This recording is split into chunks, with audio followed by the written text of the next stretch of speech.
congrats on your movie. Thank I you. know it takes a lot of effort to put stuff like that out there. Let me see. So I know you've spoken on like toxic black culture and all that stuff. Besides public speaking, what are you doing to combat against toxic black culture? And then how does your movie Unveiling BLM add to what you're doing? Do you see how it can add to it? Do you see how it can hinder the movement? I don't know. Yeah, thank you. That's a great question. I'm so glad you asked it, obviously, because it just lets me brag about myself.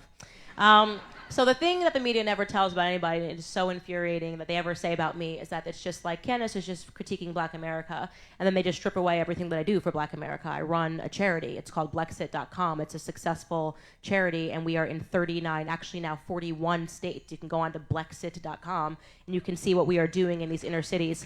We have after-school programs in which we pick up these children that are in disadvantaged districts, and we bring them so that they can learn different ideas and so that their parents don't have to worry about them being on the streets. Aside from after-school programs, we run summer camps for these children so that they have somewhere to go so that their parents don't have to worry about them being on the streets. Aside from just complaining about BLM and all the destruction that it brought to inner cities, we raised over $100,000 and gave it. We picked Black businesses that had been destroyed in the George Floyd riots, and we gave it to them.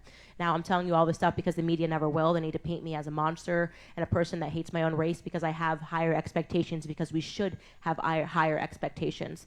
And there's been this routine lowering of the bar. In terms of the documentary, my purpose in producing that film was that I never thought that there was a more toxic narrative for Black America than the George Floyd story and the lies surrounding it. And I wanted to do that film in a compassionate way because after speaking to his roommates, I felt sad. This was a man that was struggling with drug addiction. Drug addiction is something that probably every single person in this room can relate to, somebody in your family, a cousin, a brother.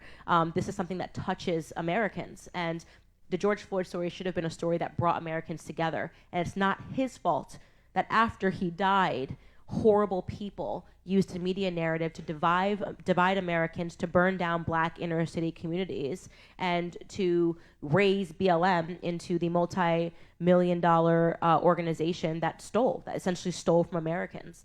And so I wanted to expose all of that because I think that once you expose a lie that big, it helps people be less emotional and to really understand, which was, I think, the thesis of my film, which is that the media is our enemy.